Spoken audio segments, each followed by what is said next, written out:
17,000 രൂപയുടെ ഈ ഒരു ഒറ്റ സാധനം മാറ്റേണ്ടടുത്താണ് 10,60,000 രൂപയുടെ സാധനങ്ങൾ കമ്പനിക്കാർ ഞങ്ങൾ കൊണ്ട് മാറ്റിപ്പിച്ചത്. എന്താണെന്ന് പറഞ്ഞുതരാം. ഈ ബൊലേറോ പിക്കപ്പ് മാക്സി ട്രക്ക് ഞങ്ങൾ 4.5 വർഷം മുമ്പാണ് എടുത്തത്. 2 വർഷം കഴിഞ്ഞപ്പോൾ വണ്ടിക്ക് ഒരു പമ്പൽ. ഷോറൂമിൽ ചോദിച്ചപ്പോൾ ടർബോ ഇഷ്യൂ എന്നാണ് പറഞ്ഞത്. ഷോറൂമിൽ കൊണ്ട് ചെല്ലുമ്പോൾ ഓരോ തവണയും ഓരോ സാധനം മാറാൻ പറയും. കുറഞ്ഞതൊരു 15,000 രൂപയുടെ ബില്ലും തന്നുവിടും. എന്നാൽ കുറച്ച് ദിവസം ഓടി കഴിയുമ്പോൾ വാണിംഗ് പീലിങ്ങത്തും വണ്ടി പിന്നെയും പമ്മും. എന്നിട്ട് പിന്നെ ഇത് തന്നെ 40,000 രൂപയുടെ ഫുൾ വയറിംഗ് കിറ്റ് മാറിയാൽ റെഡി ആകുമെന്നൊക്കെ പറഞ്ഞു. എന്നാൽ അത് മാറിക്കഴിഞ്ഞ് ഒരാഴ്ച കഴിഞ്ഞ് വീണ്ടും ഈ പ്രശ്നം തന്നെ വന്നു. ശരിക്കും മഹീന്ദ്രയ്ക്കും ടാറ്റയ്ക്കും സർവീസിംഗിൽ ടെക്നിക്കൽ സൈഡ് വളരെ മോശമാണ്. കറക്റ്റ് പ്രോബ്ലം ഡയഗ്നോസ് ചെയ്യാൻ പോലും അറിയത്തില്ല. ചേട്ടന് ഇതിനെപ്പറ്റി വലിയ ധാരണയില്ലല്ലേ? കുറേ പാട്ടൊക്കെ മാറിക്കഴിഞ്ഞാണ് കറക്റ്റ് പാട്ട് അവർ അവസാനം ഡയഗ്നോസ് ചെയ്ത് മാറുന്നത്.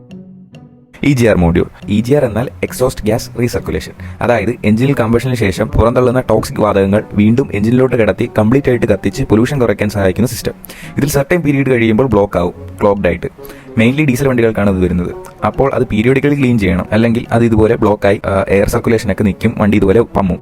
BS6 വണ്ടികൾക്ക് റീജൻ സ്വിച്ച് ഉണ്ട്, അത് ഇടയ്ക്ക് യൂസ് ചെയ്യണമെന്ന് ശ്രദ്ധിക്കണം. അപ്പോൾ വണ്ടിയുടെ DPFലും മറ്റും ഇതുപോലെ ക്ലോഗ് ആയി കിടക്കുന്ന സൂത്തെല്ലാം ആഷ് ആയിട്ട് കത്തിപ്പൊക്കോളും. അങ്ങനെ പൊല്യൂഷനും കുറയ്ക്കാം, വണ്ടിയും ഓക്കെ ആവും. ഇങ്ങനെ ഓരോ പണി കിട്ടുമ്പോഴാണ് നമ്മൾ പുതിയ പുതിയ കാര്യങ്ങൾ പഠിക്കുന്നത്. അപ്പോൾ ബൈ.